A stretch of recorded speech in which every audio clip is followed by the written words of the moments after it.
بسم اللہ الرحمن الرحیم بسم اللہ الرحمن الرحیم الحمدللہ رب العالمین والصلاة والسلام علی رسولہ محمد وآلہ واصحابہ اجمعین اما بعد۔ درس نمبر 35۔ آج کے سبق کا عنوان ہے خبر واحد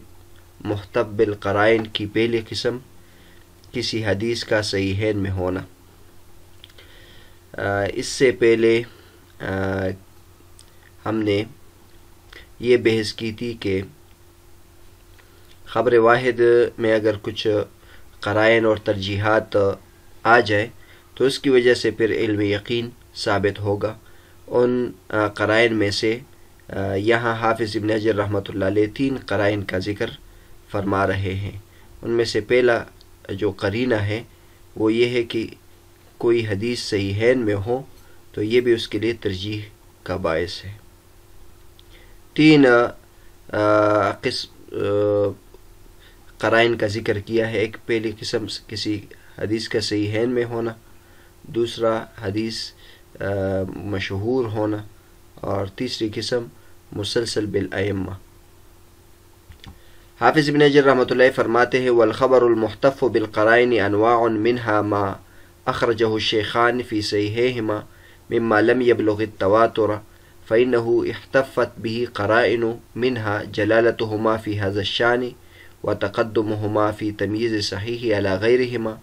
وتلقي العلماء لكتابيهما بالقبول، وهذا التلقي وحده أقوى في إفادة العلم من مجرد كثرة الطرق القاصرة عن التواتر۔ حافظ ابن حجر رحمۃ اللہ فرماتے ہیں وہ حدیث جو قرائن کو شامل ہو اس کی کئی انواع ہے، کئی قسمیں ہیں۔ ان میں سے ایک وہ ہے کہ اس کو شیخین صحیحین میں ذکر کرے اور وہ حدیث تواتر تک نہ پہنچے، کیونکہ اگر تواتر تک پہنچے گا تو وہ تو تواتر کی وجہ سے علم یقین کے درجے تک پہلے پہنچ چکا ہوگا، تو صحیحین کی وجہ سے یہ قرینہ اس قرینے کا کوئی فائدہ نہیں ہوگا۔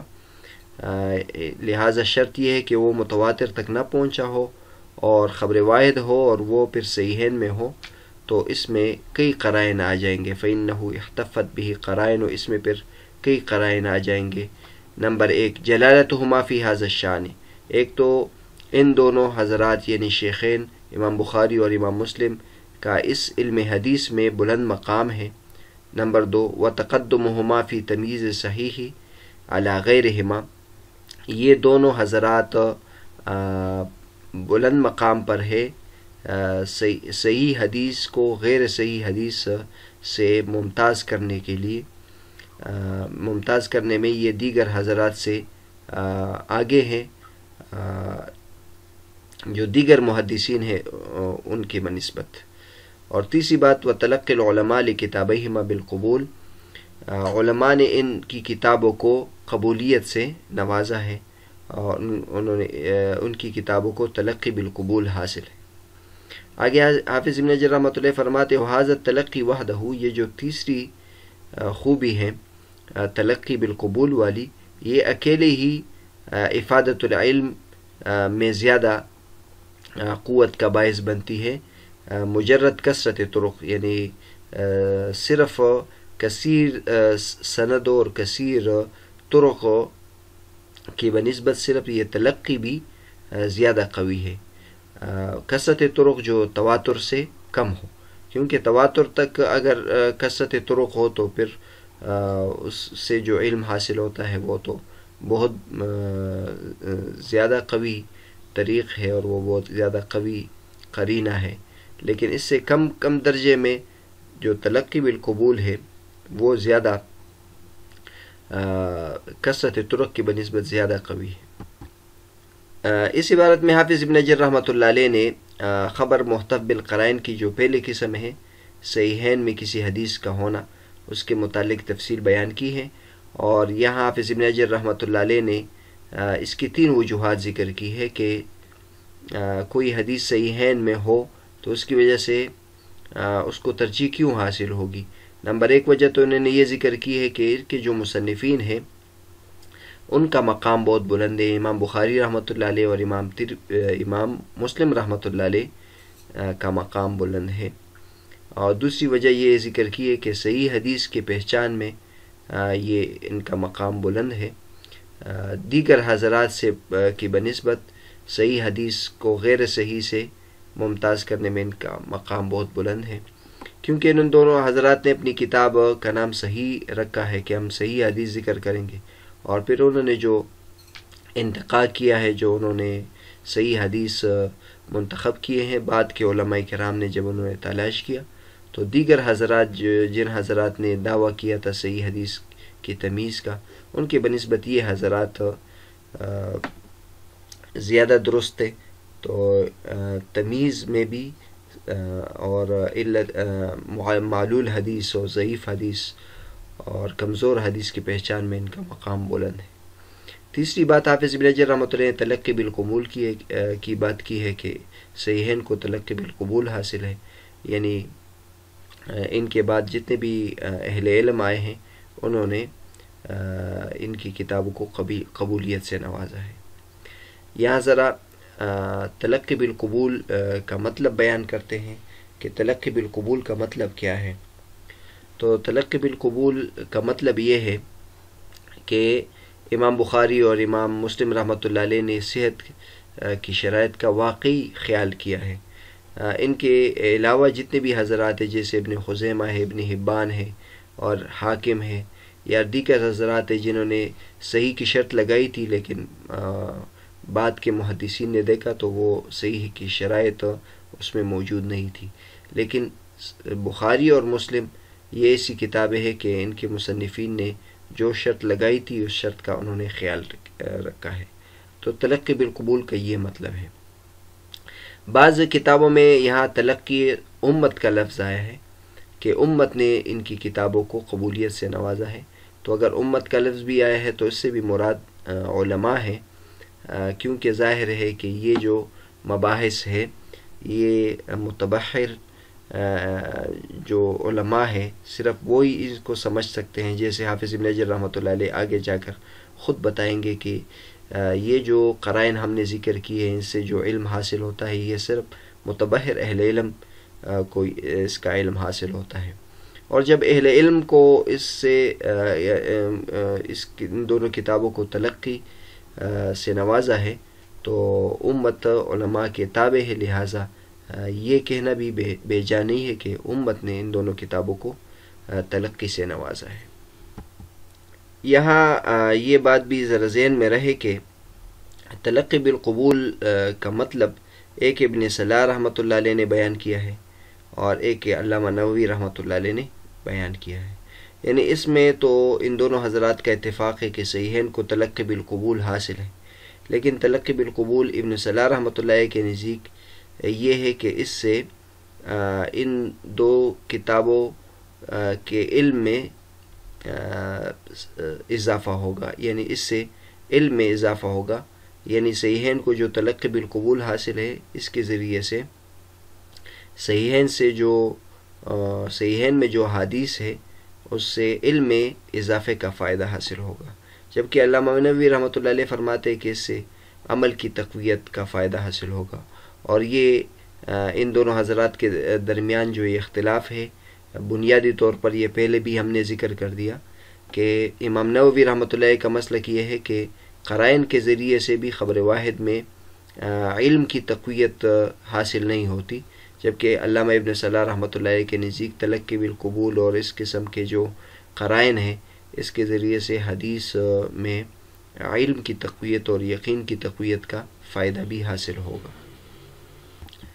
آگے حافظ ابن حجر رحمۃ اللہ فرماتے الا ان هذا يختص بما لم ينتقده احد من الحفاظ مما في الكتابين وبما لم يقع التخالف بين مدلوليه مما وقع في الكتابين حيث لا ترجيح لاستحالة ان يفيد المتناقضان العلم بصدقهما من غير ترجيح لاحدهما على الاخر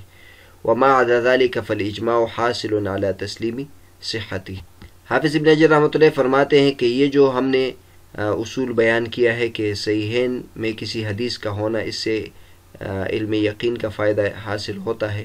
تو یہ ان احادیث کے ساتھ خاص ہوگا جس پر جس حدیث پر حفاظ حدیث میں سے کسی نے نقد نہیں کیا ہے صحیحین میں سے، یعنی صحیحین جو کتابیں ہیں اس میں سے بعض حدیث پر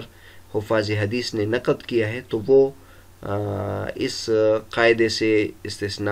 مستثنا ہوں گے، ان سے علم یقین حاصل نہیں ہوگا۔ نمبر 1 یہ استثناء کیا ہے۔ دوسرا بما لم یقع التخالف بین مدلولیہ، یہ ان حدیث کے ساتھ خاص ہوگا جن کے مدلولین، جن کے معانی میں تخالف نہ ہو، ایک دوسرے کے خلاف نہ ہو، یعنی تعارض نہ ہو، مما وقع فی الکتابین، جو حدیث ان دو کتابوں میں ہو، اس طور پر تعارض ہو کہ ان میں ترجیح نہ ہو سکے۔ اور اس کی وجہ یہ ہے کہ اس سے علم یقین کیوں نہیں حاصل ہوگا؟ اس وجہ سے حاصل نہیں ہوگا کیونکہ یہ بات محال ہے کہ دو متناقضین ایک دوسرے کی جو ضد ہے وہ علم کا فائدہ دے اپنے سچے ہونے کے بارے میں بغیر ترجیح کے، جس میں سے ایک کو دوسرے پر ترجیح حاصل نہ ہو۔ ان دو باتوں کو چھوڑ کر باقی جو جتنے بھی احادیث ہیں اس کی صحت کے تسلیم پر، اس عبارت میں حافظ ابن حجر رحمۃ اللہ علیہ نے جو مذکورہ قاعدہ ہے کہ کسی حدیث کا صحیحین میں ہونا یہ علم یقین کا باعث بنتا ہے، تو اس سے دو استثناءات کی ہیں۔ نمبر 1 صحیحین کی جن احادیث پر نقد ہوا ہے وہ اس سے مستثنا ہوں گے۔ اس کے بارے میں مزید تفصیل آگے بیان کرتے ہیں۔ دوسرا جو استثناء کیا ہے وہ یہ ہے کہ جن احادیث میں تعارض ہو، صحیحین میں وہ احادیث جس میں تعارض ہو وہ علم یقین کا فائدہ نہیں دیں گے۔ اس کا مطلب یہ ہے کہ صحیحین میں ہم دیکھتے ہیں بعض مرتبہ مختلف ابواب کی حدیث آئی ہوتی ہے، مثلا مثال کے طور پر صحیحین میں بعض حدیث میں کہ حضور صلی اللہ علیہ وسلم نے کسوف قمر میں 2 رکوع کیے ہیں، بعض میں 4 رکوع کا ذکر ہے، تو اب یہ اپنے موضوع پر، اپنے مضمون پر علم یقین کا فائدہ نہیں دے گی، کیونکہ اس کا جو الٹ ہے وہ بھی صحیحین میں موجود ہے۔ تو جو متناقضین ہیں وہ دونوں کیسے علم کا فائدہ دے گی جبکہ ان میں سے یعنی ایک دوسرے کا ضد موجود ہے؟ تو ایک طرف اگر سب ایک پہلو کے ہوں تو اس سے تو علم یقین ثابت ہوگا، لیکن جو دونوں ایک دوسرے کے ضد ہو اس سے کیسے علم یقین ثابت ہوگا؟ لہٰذا یہ حافظ ابن حجر رحمۃ اللہ نے یہ قید بھی لگائی ہے۔ اب جو پہلا استثناء ہے اس کے بارے میں ذرا تفصیل سے بات کرتے ہیں۔ تو کیا صحیحین میں تمام احادیث صحیح ہے؟ تو ہم تو یہ کہتے ہیں کہ صحیحین میں تمام احادیث صحیح ہے، لیکن پھر اس پہ اعتراض ہوتا ہے کہ علامہ دارقطنی رحمۃ اللہ علیہ وہ علل حدیث کے ماہر ہیں، انہوں نے صحیحین کی بعض حدیث پر نقد کیا ہے کہ یہ صحیح نہیں ہے۔ تو اس کے بارے میں یہاں حافظ ابن حجر رحمۃ اللہ نے بھی اس کی طرف اشارہ کیا ہے۔ تو کل جو دارقطنی رحمۃ اللہ علیہ نے حدیث پر اعتراض کیا وہ 210 احادیث پر انہوں نے تنقید کی ہے، جن میں 33 احادیث دونوں میں ہیں، صحیح مسلم میں بھی ہے، صحیح بخاری میں بھی ہے، اور صرف صحیح بخاری کی جو نقد والی حدیثیں ہیں وہ 78 ہیں، اور صرف مسلم کی جو نقد والی حدیثیں وہ 100 ہیں۔ یہاں حاشیے میں نور الدین اطہر صاحب نے اس سے متعلق بحث کی ہے کہ اب کیا کریں۔ ایک طرف صحیحین کے جو ائمہ ہیں وہ فن حدیث کے بڑے ماہر ہیں، ان کا دعویٰ بھی سچا ہے،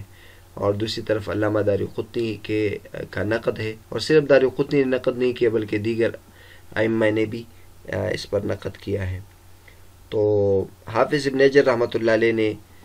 اس کے ایک تو تفصیلی جواب دیا ہے ہدی الساری میں، اور پھر انہوں نے ایک مختصر جواب بھی دیا ہے جو یہاں نور الدین اطہر صاحب نے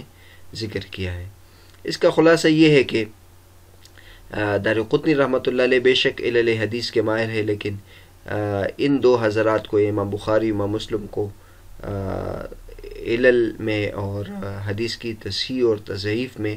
تفوق حاصل ہے، لہذا جہاں ان دو حضراتوں کا تعارض ہو جائے تو وہاں صحیحین یعنی امام بخاری شیخین کا اعتبار کیا جائے گا، کیونکہ وہ فن علل حدیث میں زیادہ ماہر ہے، لہذا ان کو ترجیح حاصل ہو جائے گی۔ لیکن چونکہ علامہ دارقطنی رحمۃ اللہ علیہ بھی فن علم حدیث کے بڑے ماہر ہے، خاص طور پر علل حدیث کے ماہر ہیں، لہٰذا ان کی بات کو بھی ٹوٹل رد نہیں کریں گے، اور اس کے درمیان ایسی تطبیق کریں گے کہ جن حدیث پر انہوں نے نقد کیا ہے تو وہ اگرچہ صحت کے معیار سے تو نیچے نہیں آئے گی یا مقبول ہونے کے معیار سے تو نیچے نہیں آئے گی، لیکن جو تفوق ہے اور ترجیح ہے اور علم یقین کا جو سطح کی جو مقام ہے اس سے یہ نیچے آ جائے گی۔ چنانچہ حافظ ابن حجر رحمۃ اللہ علیہ کی عبارت دیکھتے ہیں، یہ اس میں مختصر جواب ہے۔ والجواب عنه على سبيل الإجمال أن نقول لا ريب في تقديم البخاري ثم مسلم على أهل عصرهما ومن بعده من كثرة هذا الفن في معرفة الصحيح والمعلل، فإنهم لا يختلفون في أن علي بن المديني كان أعلم أقرانه بعلل الحديث، وعنه أخذ البخاري ذلك حتى كان يقول ما استصغرت نفسي عند أحد إلا عند علي بن المديني، ومع ذلك فكان علي بن المديني إذا بلغه ذلك عن البخاري يقول دعوا قوله فإنه ما رأى مثل نفسه۔ حافظ ابن حجر رحمۃ اللہ فرماتے ہیں کہ اس کا اجمالی جواب یہ ہے کہ اس میں کوئی شک نہیں کہ امام بخاری اور پھر امام مسلم اپنے زمانے کے لوگوں اور ان کے بعد جتنے بھی اہل علم ہیں ان سے بلند مقام والے ہیں صحیح حدیث کی پہچاننے میں اور معلل حدیث کی پہچاننے میں، کیونکہ اس میں کسی کا اختلاف نہیں ہے کہ علی ابن المدینی علل حدیث میں سب سے بڑے ماہر تھے، اور انہوں نے ان سے ہی امام بخاری رحمۃ اللہ نے علل حدیث کی تحصیل کی ہے، یہاں تک کہ امام بخاری رحمۃ اللہ فرماتے ہیں کہ میں کسی کے سامنے اپنے آپ کو چھوٹا نہیں سمجھتا ہوں سوائے علی ابن المدینی، اور علی ابن المدینی کو جب یہ ان کی بات یہ پہنچی تو انہوں نے فرمایا کہ دعو قولہ، ان کی بات چھوڑے، حقیقت میں ان جیسا کوئی بندہ نہیں ہے، یعنی امام بخاری رحمۃ اللہ نے یہ بات عاجزانہ کی ہے، اور درست بات یہ ہے کہ ان جیسا علم حدیث میں ماہر نہیں ہے۔ اسی طرح علم حدیث کے ماہر محمد بن یحییٰ زہری عالم اہل عصرہ بعلل حدیث الزہری، وقد استفاد منہ ذلك الشیخان جمیعا، شیخین نے ان سے امام زہری رحمۃ اللہ علیہ سے اکٹھے استفادہ کیا ہے۔ وروى الفربري عن البخاري قال ما دخلت في الصحيح حديثا إلا بعد أن استخرت الله تعالى وتيقنت صحته۔ فربری جو امام بخاری رحمۃ اللہ کے شاگرد ہیں، وہ کہتے ہیں کہ امام بخاری رحمۃ اللہ علیہ نے فرمایا کہ میں نے اپنی صحیح میں ایسی حدیث داخل نہیں کی مگر اس استخارہ کے بعد کہ اللہ تبارک و تعالیٰ سے میں نے اس کا استخارہ کیا اور اس کی صحت کا یقین کیا ہے، اس کے بعد میں نے حدیث کو صحیح بخاری میں داخل کی ہے۔ اور امام مسلم رحمۃ اللہ کے شاگرد مکی ابن عبداللہ کہتے ہیں کہ عرضت کتابی هذا على ابی زرعۃ الرازی فکل ما اشار ان له علہ ترکتہ۔ امام مسلم رحمۃ اللہ فرماتے کہ میں نے یہ پوری کتاب امام ابو زرع رازی کے سامنے بیان کی، تو جس حدیث کے بارے میں انہوں نے اس بات کا اشارہ کیا کہ اس میں کوئی خرابی ہے یا علت ہے، تو اس حدیث کو میں نے چھوڑ دیا۔ اس کا مطلب صحیح مسلم میں امام ابو زرع رازی جو علل حدیث کے ماہر ہیں وہ بھی موافق تھے۔ آگے ان حوالہ جات کے نتیجے میں حافظ ابن حجر رحمۃ اللہ فرماتے فَإِذَا عُرِفَ وَتَقَرَّرَ أَنَّهُمَا لَا يُخْرِجَانِ مِنَ الْحَدِيثِ إِلَّا مَا لَا عِلَّةَ لَهُ أَوْ لَهُ عِلَّةٌ إِلَّا أَنَّهُمَا غَيْرُ مُؤَثِّرَةٍ عِندَهُمَا، فبتقدير توجيه كلام من انتقد عليهما يكون قوله معارضا لتصحيحهما، ولا ريب في تقديمهما في ذلك على غيرهما فيندفع الاعتراض من حيث الجملة۔ جب یہ بات معلوم ہوئی کہ یہ دونوں حضرات ایک حدیث ذکر نہیں کرتے مگر وہ حدیث ذکر کرتے جس میں علت نہ ہو یا ایسی علت ہو جو غیر مؤثر ہو، تو لہٰذا جن حضرات نے ان کے کلام پر نقد کیا ہے تو اگر فرض بھی کر لے کہ ان کا قول ان کے قول کے ساتھ معارض ہے، تو بھی ہم یہی کہیں گے کہ یہ دونوں حضرات علل حدیث میں مقدم ہے، لہٰذا ان کے قول کو ترجیح دی جائے گی۔ تو یہ جو اعتراض ہے یہ اجمالی اعتبار سے یہ اعتراض دفع ہو جائے گا کہ صحیحین میں صحیحین میں معلل حدیث ہے یا کمزور حدیث ہے. یہ ہدی الساری مقدمہ فتح الباری صفحہ نمبر 345 میں حافظ ابن حجر رحمۃ اللہ نے یہ عبارت ذکر کی ہے. آگے حافظ ابن حجر رحمۃ اللہ فرماتے فَإِنْ قِيلَ إِنَّمَا اتَّفَقُوا عَلَى وُجُوبِ الْعَمَلِ بِهِ لَا عَلَى صِحَّتِهِ مَنَعْنَاهُ. اگر کوئی یہ اعتراض کرے کہ علماء کرام نے صحیحین کے حدیث کے بارے میں اتفاق کیا ہے لیکن اس پر عمل کے وجوب کے بارے میں اتفاق کیا ہے، اس کے صحیح ہونے پر اتفاق نہیں کیا، تو ہم اس کی یہ بات نہیں مانیں گے. منع نہ ہو ہم اس کی بات نہیں مانیں گے. اور نہ ماننے کی دلیل یہ ہے کہ علماء کرام تو مطلق حدیث ہر صحیح حدیث پر عمل کے وجوب پر متفق ہے، اگرچہ وہ صحیحین میں نہ ہو، اگرچہ شیخان نے اس کو ذکر نہیں کیا ہو، تو اس میں صحیحین کی کوئی اضافی خوبی نہیں رہے گی، بلکہ ہر حدیث صحیح حدیث پر عمل واجب ہے. جبکہ اس پر اجماع حاصل ہے کہ ان دونوں کتابوں کو خصوصیت حاصل ہے نفس صحت کے اعتبار سے. والاجماع حاصل على ان لهما مزیۃ فيما يرجع الى نفس الصحت. تو اس کے بارے میں حافظ ابن حجر رحمۃ اللہ علیہ نے یہ اس عبارت میں بتایا کہ لہٰذا صحیحین میں کو جو خصوصیت حاصل ہے وہ اصحیت یا صحت کے اعتبار سے حاصل ہے، صرف فقط وجوب عمل کے اعتبار سے حاصل نہیں ہے. آگے حافظ ابن حجر رحمۃ اللہ فرماتے کہ جن ائمہ نے اس کے بارے میں باقاعدہ تصریح کی ہے کہ صحیحین میں جو حدیث سے اس سے علم نظری ثابت ہوتی ہے، تو ان میں ایک استاذ ابو اسحاق اسفرائینی ہے، ائمہ حدیث میں ابو عبداللہ الحمیدی ہے اور ابو الفضل ابن طاہر ہے، اور ان کے علاوہ بھی ہیں. یہ بھی جواب دیا جا سکتا ہے کہ یہ جو گزشتہ خوبی ہے، یعنی صحیحین کو جو خوبی حاصل ہے وہ یہ ہے کہ ان کی حدیث اصح و صحیح ہو، یعنی صحیح سے اوپر کے درجے میں اصح ہو. یہ بھی ہم کہہ سکتے ہیں. یہاں جن شخصیات کا حافظ ابن حجر رحمۃ اللہ نے ذکر کیا، ایک تو ابو اسحاق الاسفرائینی کا ذکر کیا، ابراہیم بن محمد بن ابراہیم ابو اسحاق الاسفرائینی، شافعی فقیہ عالم ہے، اصولی ہے، علم کلام اور دیگر علوم میں وسیع العلم تھے اور اجتہاد کے مقام تک پہنچے تھے. 418 ان کی وفات ہے. کئی کتابیں ہیں جن میں سے ایک اصول فقہ میں ان کا رسالہ ہے. اور دوسرے انہوں نے ذکر کیا ہے علامہ حمیدی کا، تو ان کا نام ہے محمد ابن فتوح الازدی. 420 ان کی ولادت ہے اور علم کے لیے سفر کیا. واکثر الترحال وکان قلیل المثال فی نزاحتہ وعفتہ وورعہ ظاہریا اماما فی الحدیث وعللہ. یہ اپنی پاکدامنی اور تقوی میں ان کی مثال بہت کم ملتی ہے، اور یہ فقہ میں ظاہری المسلک تھے اور علم حدیث اور علم حدیث میں امام تھے. 488 میں ان کی وفات ہے. ان کی جمع بین صحیحین کتابیں جو چھپی ہے، اسی تاریخ اندلس ہے اور جمل تاریخ الاسلام ہے. تیسرے جس شخصیت کا ذکر کیا ہے، ایک محمد بن طاہر بن علی بن احمد المقدسی الشیبانی ابو الفضل، اپنے زمانے میں ابن القیسرانی کے نام سے مشہور تھے. 448 ان کی ولادت ہے. محدث ہے، حافظ ہے، رحالہ ہے، صوفی ہے اور علم کلام کے بھی ماہر ہیں. ان پر بعض مسائل میں نقد ہوا ہے جن میں انہوں نے تساہل کیا ہے.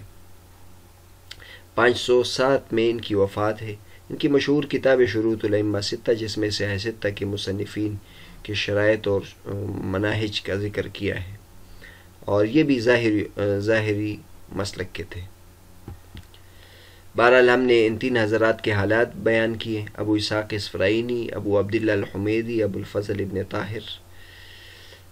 آج کے سبق کا خلاصہ یہ ہوا کہ کسی حدیث کا صحیحین میں ہونا، اس کو حافظ ابن حجر رحمۃ اللہ علیہ نے قرینے کے طور پر ذکر کیا ہے کہ یہ بھی ایک قرینہ ہے جس کی وجہ سے ایک حدیث کو تقویت ملتی ہے اور وہ خبر احاد ظن غالب سے اوپر کے درجے میں آ جاتا ہے. یہاں تک تو ہم نے حافظ ابن حجر رحمۃ اللہ کے مطابق اس بحث کی تشریح کر دی، لیکن حافظ ابن حجر رحمۃ اللہ علیہ پر یہاں نقد بھی ہوا ہے۔ حافظ ابن حجر رحمۃ اللہ سے پہلے علامہ ابن صلاح نے اس کو ذکر کیا، اور ابن صلاح پر کئی اہل علم نے نقد کیا ہے کہ انہوں نے حدیث کی تقویت کے لیے جو معیار بنایا ہے وہ کسی حدیث کا صحیحین میں ہونا، تو یہ بات درست نہیں ہے، بلکہ جو تقویت کی چیزیں ہیں وہ اگر کسی حدیث کو حاصل ہو، چاہے وہ صحیحین میں نہ ہو، ترمذی میں ہو، ابو داود میں ہو یا دیگر کتابوں میں بھی ہو، تو وہ بھی علم یقین کے مقام تک پہنچتی ہے، کیونکہ صحیحین میں جو